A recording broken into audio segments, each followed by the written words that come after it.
Bienvenidos al tema 4 de Fundamentos sobre el BIM. Vamos a tratar sobre la calidad y usabilidad de los modelos. Soy Andrew López. Hasta hace poco la noción de archivos nativos era el DWG, el DOC, el Excel y el PDF, aunque había otros. En la mayoría de los casos los utilizábamos para poder intercambiar información. Lo que sí es importante tener en cuenta es que estos eran los archivos que utilizamos en cuestión de transmisión de información dentro de lo que es el 2D, el CAD 2D. Building Information Modeling o BIM es un término muy amplio que describe el proceso de creación y gestión de información digital sobre un activo construido como pueden ser los edificios, puentes de carreteras, túneles, etc. Hay muchas formas en las que los datos se pueden administrar en un flujo de trabajo BIM y como resultado hay varios tipos de archivo. Normalmente los usuarios trabajan con softwares bastante especializados como son los que vemos aquí. Como podéis ver, no son pocos. Y por tanto cada uno de ellos tiene su propio sistema. El abanico de plataformas de distintos fabricantes para diferentes usos requiere un estándar de ficheros de intercambio y colaboración importante. Los formatos de intercambio más conocidos son el IFC en cuanto a los modelos BIM, Excel en cuanto a datos y valores extraídos de estos modelos y el PDF en cuanto a los documentos finales, bien sean planos, escritos, informes, etc. Bien es sabido que la interoperabilidad es un problema, pero ¿por qué es ese problema? Además de que cada uno de los fabricantes tiene sus propios ficheros nativos, hay algo que tampoco llegamos a ver lo suficientemente bien claro. BIM es como si fuera un iceberg, solamente vemos poca por encima del agua y la gran mayoría de los datos o de la información o de las actividades que vamos a llevar a cabo en un proyecto BIM están por debajo. Si trabajamos en una situación de un fichero nativo con un fabricante solamente, es decir, con monoplataforma, es necesario que todos los agentes en el proyecto trabajen con la misma plataforma. Si se divide el proyecto entre colaboradores por disciplinas, todos los agentes han de trabajar con la misma versión. Naturalmente que se pueden combinar modelos dentro de este sistema. Lo que ocurre es que el fichero principal se dispara en tamaño cuando va construyéndose más allá el proyecto según va desarrollándose, lo que le hace bastante inmanejable. ¿Qué ocurre? Que para poder colaborar de alguna manera, teniendo en cuenta todo ese abanico de plataformas que tenemos, la multiplataforma creo que es la mejor forma de trabajar. En este caso, los agentes del proyecto trabajan con distintas plataformas de distintos fabricantes. Si se divide el proyecto por disciplinas, los agentes pueden tener distintas versiones. No tienen que igualar las diferentes versiones entre diferentes plataformas. Los modelos se combinan a través del IFC. Estos archivos, cuando se federan o se combinan, son considerablemente menores en tamaño y por tanto mucho más manejables. OpenBIM se estableció justamente para poder colaborar de una forma sistemática y con una metodología estándar. ¿Qué nos ofrece OpenBIM? ¿Y por qué la industria AEC necesita cambiar? Como bien sabemos, el sector de la edificación ha experimentado un cambio negativo en eficiencia en las últimas décadas. Y como sabemos también, este sector se compone de muchas disciplinas especializadas. Para construir y operar un edificio, todas las disciplinas necesitan trabajar juntas de manera eficiente con la misma información. En los procesos convencionales se intercambia información sobre el papel, aunque éste sea digital, lo que permite muchas interpretaciones y errores en cuanto al diseño y la puesta en obra. En los proyectos convencionales, costosos errores son el resultado de la falta de información coordinada, que no permite terminar a tiempo y que conlleva a exceder el presupuesto. ¿Cómo cambia esta situación cuando utilizamos BIM? Al compartir toda la información de todos los actores a través de un formato abierto y común, todos los actores pueden trabajar de manera eficiente y sin errores. Un modelo de información del edificio, o BIM, es una representación digital de un edificio real. Es decir, cada objeto en el edificio real está representado por una representación digital en el BIM. Toda la información del proyecto se comparte a través de un formato común, IFC. Todos los actores del proyecto pueden acceder a la información relevante cuando la necesitan y pueden trabajar juntos de manera eficiente. ¿Cómo queremos trabajar? Tengamos un ejemplo, una escuela. El cliente documenta el proyecto en una base de datos que sigue el ciclo de vida del inmueble. El equipo de diseño diseña el edificio de acuerdo con los requisitos del cliente. El edificio se modela mediante numerosos objetos digitales. Uno de ellos para este ejemplo es una puerta. La puerta se elige de una biblioteca de objetos en el software de diseño o la plataforma BIM. En esta plataforma se puede especificar su ubicación, así como las mediciones e incluso los valores de transmisión térmica, por ejemplo. El arquitecto posiciona el edificio en un mapa digital para transmitir su ubicación a los que la necesitan, como por ejemplo la constructora. El equipo del proyecto a través de BIM coordina las disciplinas y puede analizar los costes del edificio y del ciclo de vida. El modelo BIM se puede enviar a las autoridades locales para obtener un permiso de construcción. Ya se está haciendo en Singapur, por ejemplo. El servidor de las autoridades lo comprueba a través de la base de datos y puede aprobar el permiso de construcción. El constructor utiliza el modelo de información del edificio, es decir, el BIM, para establecer una buena comunicación con los proveedores de productos con el fin de crear su propia estimación de costes. El constructor a continuación selecciona la mejor oferta para los productos que va a utilizar, en este caso nuestra puerta.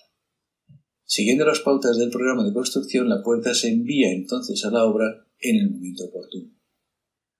Una vez en funcionamiento, la persona de mantenimiento identifica a la puerta con su dispositivo móvil y registra un posible daño. La información relevante de la puerta está disponible para que pueda realizar un pedido para las reparaciones. Las reparaciones quedan registradas en el sistema de software de ciclo de vida. La Building Smart permite el intercambio de información, de geometría y datos de manera estandarizada. Los diccionarios de datos permiten el intercambio de información para que las diferentes plataformas BIM entiendan tanto la geometría como los datos incluidos. Esta es la manera en que podemos hacer que el sector de la edificación sea más eficiente y más sostenible, manteniendo una trazabilidad adecuada. Solo se puede conseguir esto si utilizamos un formato abierto para todos que esté estandarizado en cuanto al diseño, las compras, el montaje y las operaciones del edificio.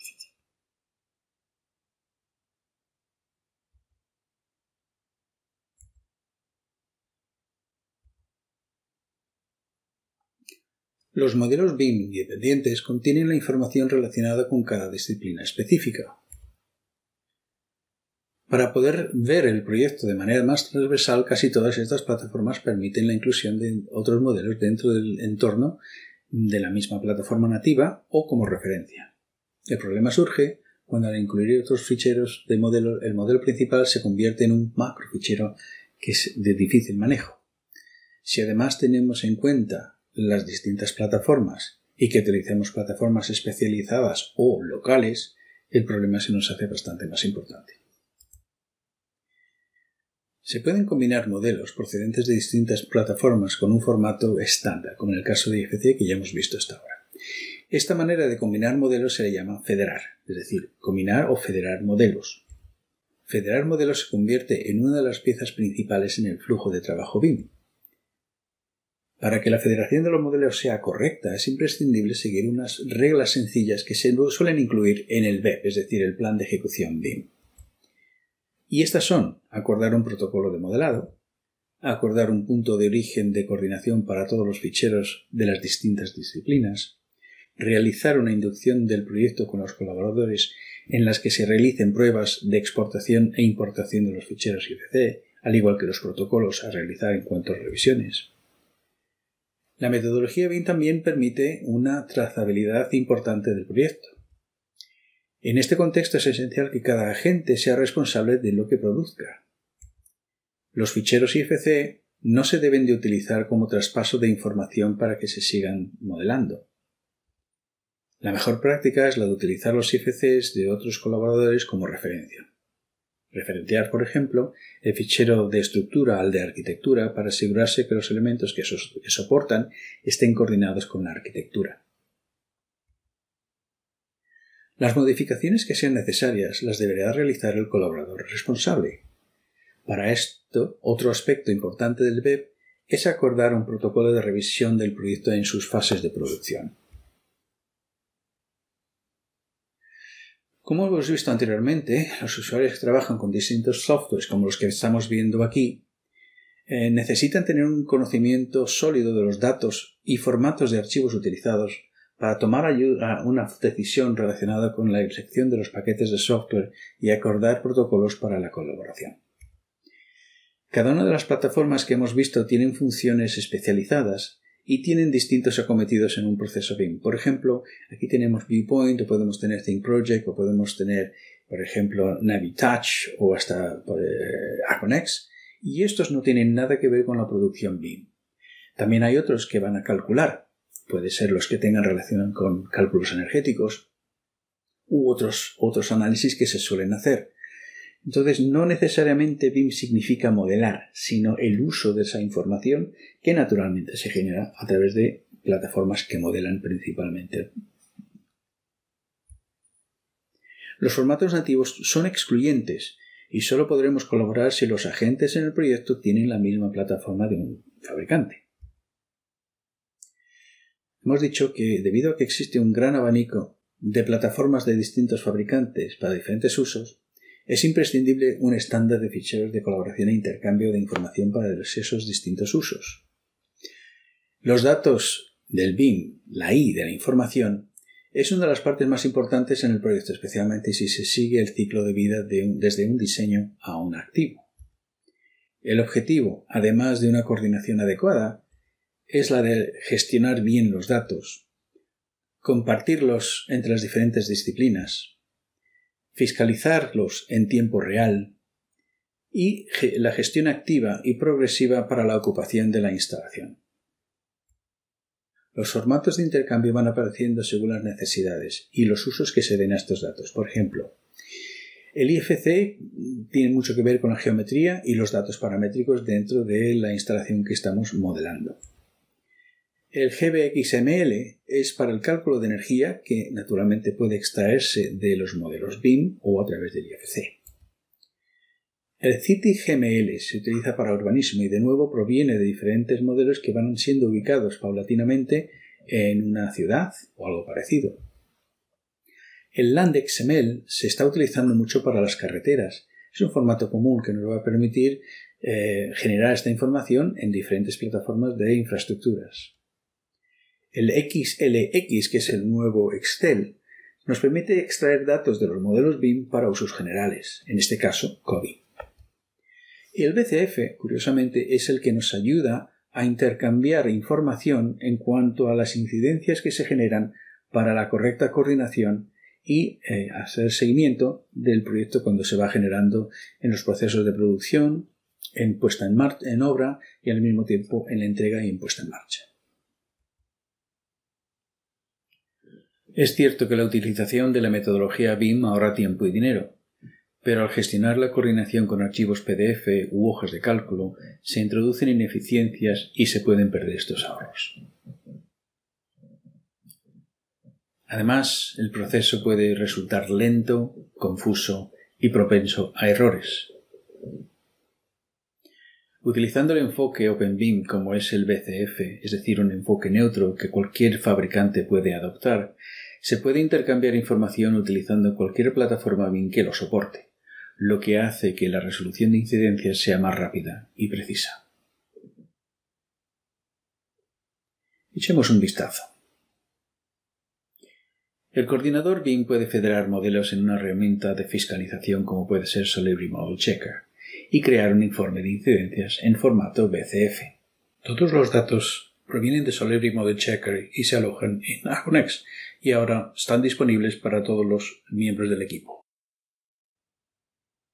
El coordinador BIM puede seleccionar todos los temas relevantes al ingeniero de instalaciones mecánicas y asignarle la resolución de estas.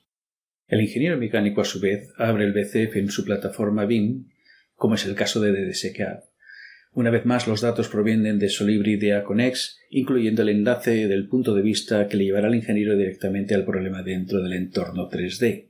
El ingeniero resuelve las incidencias, añade comentarios y los marca como resueltos.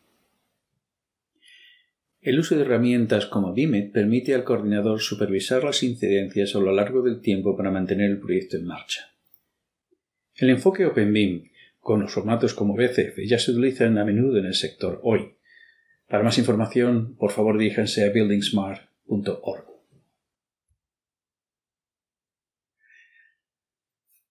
Para que la información no se pierda, que es una de las cosas que se suele decir de los IFCs, es importante estructurar bien los datos requeridos en los modelos. Es una cosa que si quisiera aclarar, hay cierto mito en ese sentido de que el IFC no lleva o se pierde información. Pero normalmente esto viene por la manera en que hemos organizado o estructurado la información en nuestros modelos y cómo hemos extraído o exportado a IFC. A veces no hacemos o no pedimos la información adecuada y esta no se exporta. No es en realidad una pérdida de información. Y para esto se necesita tener claro qué es lo que se requiere en el programa de necesidades, es decir, una matriz de datos e intercambio de información.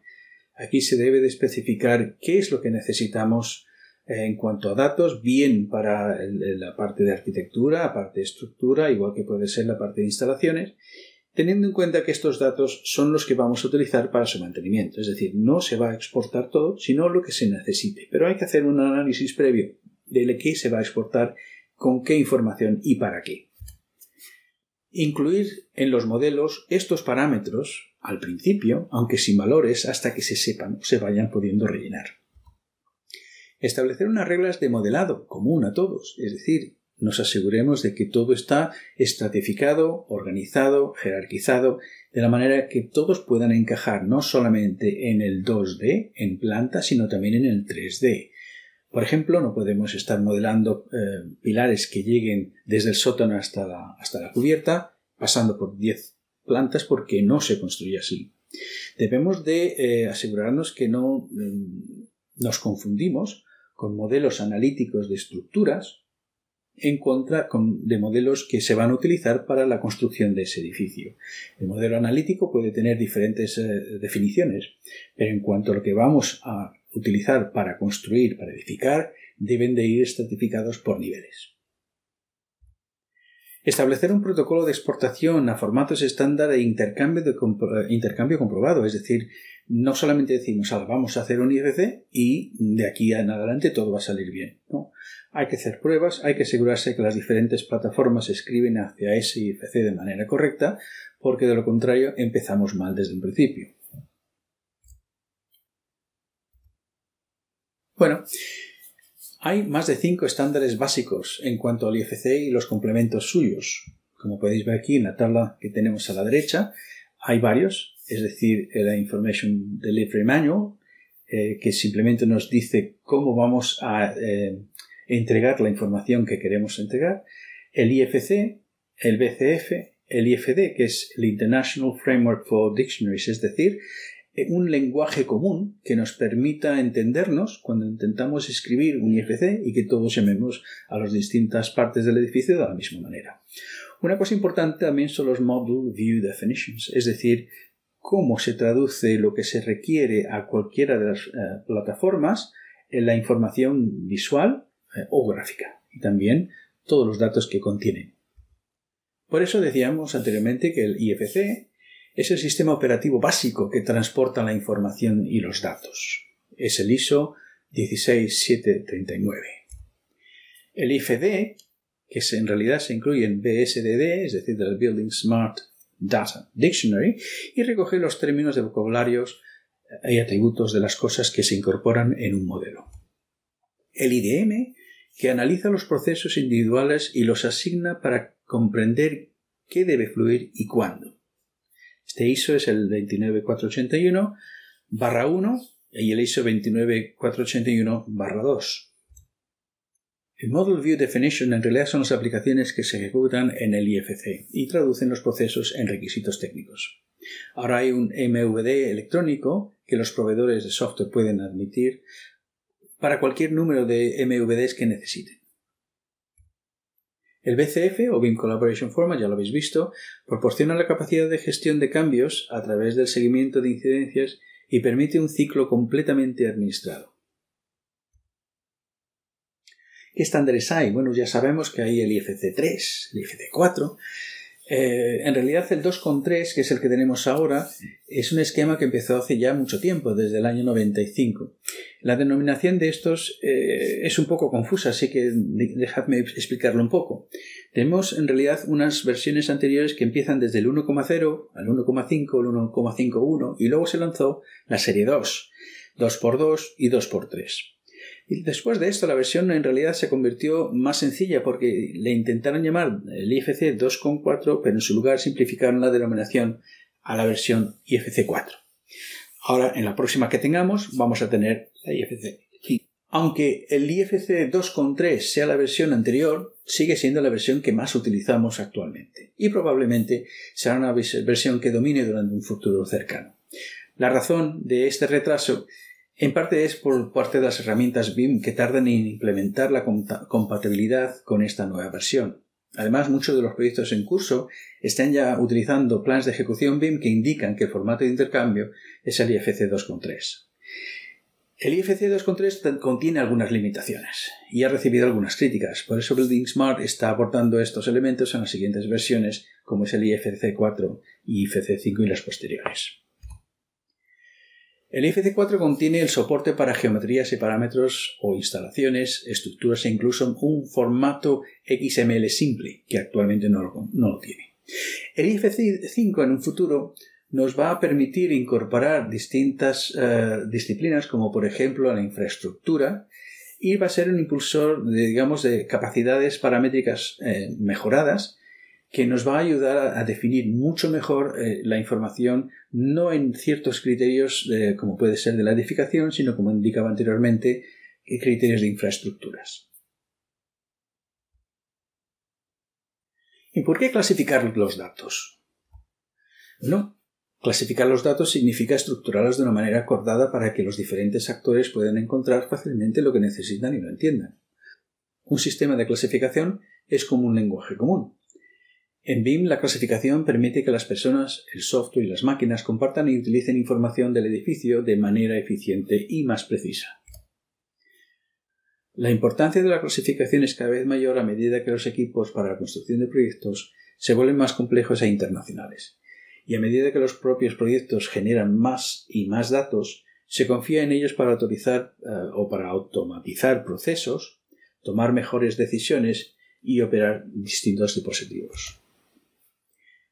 Se han desarrollado diferentes sistemas de clasificación para diferentes tipos de datos y actores BIM y para diferentes áreas geográficas y situaciones. A continuación vamos a destacar algunos ejemplos. Bueno, aquí tenéis un pantallazo, hay unos cuantos. Para empezar, bueno, he puesto el Uniclass aquí por arriba como para empezar por cualquier otro. En realidad el primero que empezó fue el Uniformat, pero bueno, vamos a hablar de eso en un momento. El Uniclass, que ya se ha concebido y se ha consolidado en el Reino Unido hacia el 2015, es una forma que une, digamos, todos los criterios, no solamente del edificio, sino también de la producción, igual que el del reciclaje del edificio. Es relativamente completo.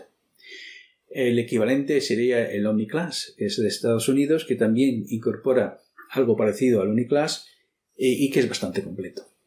El Master Format es parecido también en el caso del OmniClass, pero tiene otros derivados. Está más bien utilizando la idiosincrasia local. El Uniformat, como digo, fue el primero que se utilizó de una manera regular. Este sistema de clasificación, el CCS, es danés y se utiliza para todo el entorno construido. El CO-Class es un sistema clasificado sueco, que también es parecido al danés. Igual que el Talo, que es el Talo 2000, un sistema de clasificación finlandés que lleva ya muchos años. Tenemos también un sistema de clasificación noruego, como podéis ver aquí los he agrupado en una sola página, que son los escandinavos que llevan mucho tiempo dándole vueltas a esto. También tenemos la Industry Foundation Class, el IFC. En este caso, bueno, pues ya veis que es un formato, una forma de clasificar los elementos Aquí se clasifican por su nombre y por sus propiedades. Nombre puede ser genérico, como es un pilar, un forjado, un muro, una pieza de amoblamiento, pero esto digamos que clasifica fundamentalmente cualquier proyecto en BIM. También el Data Dictionary de la Building Smart pues nos da una referencia de cómo deben de llamarse los objetos y sus atributos, que es importante para que todos tengamos la misma información. También estamos con la ETIM, que es una norma internacional para la clasificación de informe de productos técnicos. Bueno, ya sabéis que de ahora en adelante vamos a ir derivando más subpartes que forman los elementos que construimos, con los que construimos, y ellos van a necesitar una clasificación también. En cuanto a España, pues sabemos ya que tenemos el sistema BUBIM, que lo lanzó la Comunidad Catalana, igual que NETSBIM, que ofrece una clasificación incluida en los anejos de la plantilla del plan de ejecución BIM, que merece la pena verlos. ¿Cuál es, digamos, el mensaje principal de las clasificaciones? Habría que tener en cuenta que simplificar es bueno, que cuando empezamos a utilizar, digamos, la metodología BIM, yo creo que llamándole las cosas como las conocemos, es decir, un forjado, un pilar, una puerta y demás, es quizás más sencillo que intentar entender una nomenclatura numérica o alfanumérica hacia estos elementos. Entonces, mi sugerencia es que utilicéis eso inicialmente, como es, y vuelvo atrás, el Industry Foundation Class, que de por sí cuando escribáis NFC lo vais a tener. O yo diría que también en cuanto al SBIM, que ya tiene una forma de nombrar los elementos de una forma muy clara y que creo que puede ser de valor, dado que también incluyen aspectos de infraestructuras. Bueno, COBI es el gran desconocido, que se refiere a la construcción, a operaciones dentro de la construcción y también mantenimiento, al edificio en sí y la información y todo el intercambio que se necesita de lo que veis aquí arriba. Se agrupa en tres fases, en tres áreas principales. El área de diseño, el área de construcción y un área común para todos. Como veis, tienen distintos colores. Está creado en realidad para facilitar la entrega de los edificios en cuanto a operaciones, mantenimiento y gestión de patrimonio. En realidad es un Excel con muchas hojas. Como veis, estos diferentes colores, hablaremos de ellos en un momento, lo que van a permitir es poder extraer información de los modelos BIM, en este caso, a través de un IFC, o puede ser directamente de una plataforma nativa, solo que no sabemos si sea o no comprobado para que sean correctos y que no haya duplicados o que falte información. Una vez que tenemos esta información, los distintos sistemas FM serían capaces de absorber esta información porque la definición por cabeceras es común. Es importante tener en cuenta que hay algunas reglas. Por ejemplo, toda la parte de color naranja se refiere a algo que ya viene prescrito que nos permite recoger de un listado. Todo lo que sea en amarillo es requerido y tenemos que hacerlo, se pide, se tiene que rellenar. Todo lo que sea de color púrpura pues son elementos de referencias externas, como pueden ser objetos IFCs. Y todo lo que veis en verde en realidad son elementos, información requerida por parte de la propiedad o para el proyecto. Una de las cosas que suelo decir a menudo es que no se puede abrir el grifo y que nos caiga el BIM. Por tanto, las diferentes fases del proyecto, que van a ser la estrategia, el programa de necesidades, el concepto, la definición o diseño previo, igual que el diseño básico, es decir, para un proyecto básico, como puede ser el proyecto de ejecución, como puede ser la preconstrucción, como la construcción y después la entrega, o el comienzo de funcionamiento, son etapas. Y cada etapa va a necesitar un grado de definición de información. Con esto quiero decir que empezamos, como he dicho antes, con todos los parámetros necesarios que vayamos a necesitar o que se hayan pedido y vamos a ir rellenándolos paulatinamente. En cada etapa vamos a ir descargando esa información y vamos a contrastarla. ¿Es lo que necesitamos? ¿Es lo que se pide? ¿Falta algo? Y así sucesivamente durante todo el proyecto. ¿Qué ocurre? Que aquí de repente el flujo de trabajo y la manera en que se nos contrata si somos arquitectos va a cambiar. Es decir, no solamente entregamos un proyecto de ejecución y después hacemos una supervisión de obra, sino que de alguna manera, al ser, digamos, los responsables por el proyecto, vamos a tener que reincorporar la información que se vaya metiendo en obra para poder proveer con un as-built al final. Hay que tener esto en cuenta, se tiene que establecer muy claramente, para eso tenemos el BEP y tenemos que estar cómodos con esa actividad. Por tanto, COBie requiere establecer una matriz de requisitos clara, que los datos requeridos han de ser comunes a todas las partes del proyecto, convertir los requisitos en parámetros en las plataformas BIM, establecer los hitos de extracción de información y protocolos de mantenimiento de los modelos en la fase de diseño, obra y entrega, para ser generalista. Sin esto, COBie no puede en realidad funcionar porque es muy complejo, hay mucho que rellenar y si intentamos hacer esto de manera manual es una paliza. Os voy a dar finalmente unos casos o ejemplos prácticos en los que ya se ha utilizado esta metodología. La tendencia va a ser en este caso a digamos, poder ver la información de forma transversal y el acento puede que sobrecaiga un poco más en Solibri que los demás. Pero bueno, este es el caso de la Universidad de Ohio, en la que el Departamento de Servicios de Información y Tecnología de las Instalaciones, que es la responsable de la autoría de los edificios existentes, tenía en su haber un montón de planos 2D que deseaba convertir a modelos 3D para luego poder utilizarlos y, digamos, hacer el mantenimiento y la gestión de los edificios en sí. Se identificaron más de 800 edificios, que es el equivalente a unos 35 millones de pies cuadrados o lo que es el 3,2 millones de metros cuadrados de espacios a ser auditados. ¿Qué ocurrió? Que estos dibujos originalmente se marcaron manualmente y a través de un medidor láser se fueron comprobando las dimensiones de cada espacio. Lo que tiene que decir también es que en este caso, si al comparar los dibujos de AutoCAD los resultados eran precisos, es decir, dentro de un 2%, se podrían ir directamente a, digamos, modelar con Revit. Si de lo contrario no lo eran peores de lo que tenían en los planos 2D, pues entonces tenían que volver a medir todo el edificio. La auditoría o auditorías fueron realizadas por el personal a tiempo completo, un proceso que tardaba más o menos por un promedio de 2 a 3 días por auditoría. El proceso completo requería aproximadamente de una semana por modelo.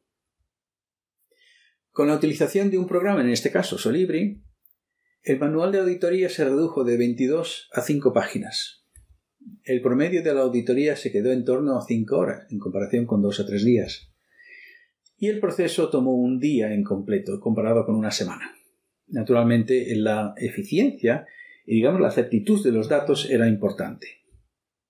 Otro caso es aquí en España, la ciudad de Córdoba, que seguramente habéis oído de ella, pero así unos datos generales es que tiene más de 45.000 metros, más de 1.200 estancias y usos independientes, hay, solo como anécdota, más de 1.550 paneles prefabricados, y el modelo se federó, en este caso, de nuevo, con Solibri. Una de las complejidades que tuvo este proyecto fue la entrega de los espacios que había que reorganizar en cuanto a sus usos y departamentos. Tuvo muchísima influencia tener esto bien, especialmente cuando llegó el momento de amoblarlo, porque una mesa puede tener un ala a la derecha o un ala a la izquierda y si ya saben en qué sitio tiene que ir, qué tipo de mueble es y a dónde y cuándo lo tienen que necesitar allí, este esfuerzo, digamos, de trasladar esta información hacia el edificio para que lo puedan ocupar se hace mucho más eficiente. Y esto, francamente, lo fue. Otros ejemplos, por ejemplo, en la margen superior vemos el uso de la clasificación y extracción de mediciones con Solibri para que estos datos se viertan al COBie. Vuelvo a insistir, las diferentes herramientas son capaces de verter o rellenar esta base de datos. Lo importante es que estén comprobadas. En la parte inferior se utilizó esta verificación para el hospital de Queensland, en Australia, por parte de Rice Downey, y las incidencias se exportaron a Excel para una revisión mucho más detallada. Es decir, una de las cosas que sale como un subproducto es un número de hojas Excel que obedecen el PMI y que al mismo tiempo se pueden ir utilizando como, digamos, archivos de referencia de lo que se ha hecho en el edificio. También tenemos aquí, finalmente, un edificio en Noruega, que es otro hospital, en este caso es bastante más grande, y hubo unos 50 grupos de usuarios cubriendo las diferentes funciones. Como podéis ver, aquí hay algunas capturas de pantalla que cada uno de ellas se describen la parte que cada uno de los grupos tenía que acometer. Y como podéis ver, podría ser o resultar bastante complicado. Bien, aquí termina esta parte y espero que de alguna manera haya sido aclaratoria. Si tenéis algún tipo de preguntas y demás, por favor dirigiros directamente a mis correos y seguramente los tendréis en la web.